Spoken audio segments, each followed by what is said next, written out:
Hello, this is Daniel Mart, and today I'm going to be doing another review. This time I'm going to be doing a review for episode 8 of season 1 and the season finale, True Detective, Form and Void. Yeah, straight up, probably one of the best season finales I've seen in it.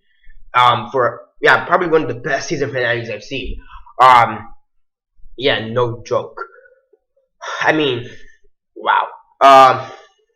Yeah, I mean, very fast before I actually get into the review. On this episode, in this episode from season 1 has the highest ratings or whatever, highest viewer watchings, whatever you call that, viewership with 3.52 52. I believe that's millions. So pretty good turnout for what it is, and also the channel that's on, which is HBO. I mean, that's pretty decent, I think, for an HBO show, if I'm not mistaken. Um, so yeah, but besides that, the last episode, Form and Void, season 1, episode 8, True Detective. Yeah. Before I begin though, 10-second spoiler warning as usual for those who have yet to actually watch the episode and haven't already. Stop the video, go check it out, and come back and watch the rest of this review. 10-second spoiler warning as usual, starting now.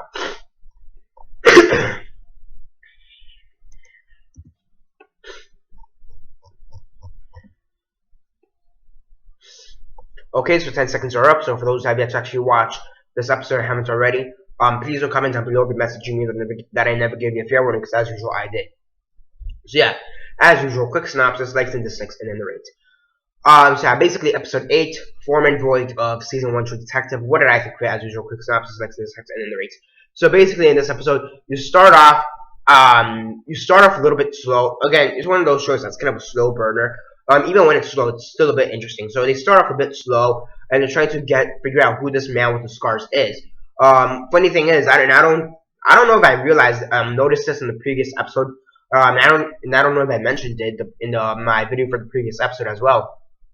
But I don't think I've noticed this in episode 7. But they have this picture of the guy, the man with the scars, and they show him scars. But they also have the guy with the same guy has green ears.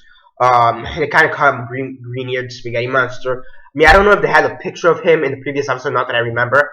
But I just thought that was kind of funny, you know. Along with the scars, he also has green ears. So yeah, and we do get a little bit we do figure out who this man is to some extent. We do figure out who he is, and he's basically this hick who lives in the backdrop or back rows or back streets of Louisiana. I believe this is where it takes place, or Mississippi or Missouri or where, just the country, the back streets of the country.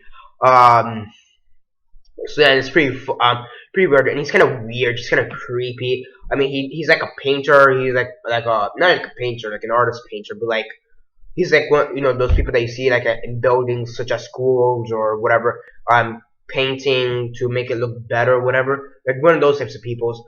And he's in the school, and he's just looking over children, really creepy. And I think whoever they chose, the guy they chose for that, I thought he did a really great job.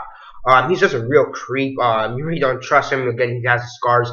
So and then you have Cole and Hart, and basically trying to get to him, trying to figure out who he is. And when they do, it basically is like a shootout. It's pretty cool. I mean, it's not a full-blown shootout like we had like towards the beginning of the season where we had this like one, I believe in episode 3 or 4, where we had this shootout, which was pretty exciting. It's not a complete shootout, but basically they do figure out who this man is. They realize, this is the guy who's been doing all these murders and disappearances and whatnot, and yeah, basically they try to catch up to him. And the guy is actually pretty formidable, I guess that's the word, opponent or fighter, because he manages to stab Cole and then and then he almost kills Hart with a fucking hammer. And not the blunt edge, the sharp edge where you take out the nail parts, that part. I mean, yeah, he basically throws his hammer like almost like Thor, which is pretty funny. But he throws it so he throws it at Hart, and the thing just kind of stays there launched into not in between his hearts and lungs for like a good minute and a half or something. He also manages to stab Cole right midway through the stomach. So I'm like, for a second, I was like, no, don't let these people die, because first off, this guy's an asshole. He's kind of creepy. But also, don't let our people die. And in that, it shows how much you actually grow for the characters and how much you actually grow to like the characters throughout even 8 episodes. And the thing is that we're never gonna see these characters again because it's similar to American Horror Story. It's an anthology series. They switch up the characters, they switch up the settings and everything every single season. So I'm like, don't kill them. We want them to live. So yeah, at the end you have Cole who basically blasts his head off with a gun, which is pretty funny. But yeah, real creep. Oh my gosh, what a fucking creeper. I mean, even at his face, like, and yeah, because he has the scars here, so he has this weird eye thing, so he's gonna be like, I'm probably not doing it justice, but it's like, my children. And the funny thing is that his name is Childress, so it's pretty weird. So it's like, so it's really funny. I'm probably doing a bad impersonation, but whatever. So yeah, I mean overall a great season finale. Any complaints I would have are really just small bullshit nitpickings.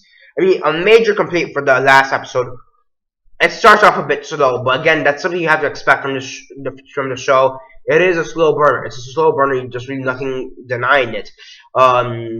There's really nothing you can do about it. It's just a slow burner. I mean, that's really my only complaint, that the beginning was a little bit too slower than it should have been, even for the standards of the show. But overall, still a great episode. On a scale of 1 to 10, 1 being the worst, 10 being the best, and 6 being decent, I'd have to give it a 9 out of 10. It's a great episode. I mean, the acting is fantastic, the writing is fantastic. If you haven't seen this episode, if you haven't seen this show, definitely do check it out. I mean, at least one of the seasons, you don't have to start in season 1. That's the thing. You don't have to start in season 1 to understand the story in every single season. You can start off in any season, and you can always pick it up. It's always a new, different story, because it is one of those shows it's an anthology series. So yeah, overall it's great. Really, if you haven't checked out True Detective, start off with season 2, because actually season 2 did start like yesterday or something like that, or today I think it starts, or should be starting soon. I don't know. I need to check up on that, but I know it starts like soon. Already did start something like that. So if you haven't checked that out, check out season 2. Start with season 2, because if you want, you can catch up with season 1. You could do that, which I do recommend. But if you want to start like immediately, go with season 2. Either way, whether you start off in season 1 or season 2, regardless, it's gonna be a great story. But so yeah, overall, really great. Really did enjoy it. And yeah, we'll be doing my season 1 review of True Detective soon. And yeah, that's basically it for now. Again, on a scale of 1 to 10, 1 being the worst, 10 being best, and 6 being decent, I'd give it a 9 out of 10. And that's basically it for now. Subscribe if you're not subscribed. I do movie reviews, TV show reviews, and comic book reviews. Aside from that, like the video show on Facebook, Twitter, MySpace, or whatever you guys prefer. And that's basically it for now. This is Daniel Mart signing off.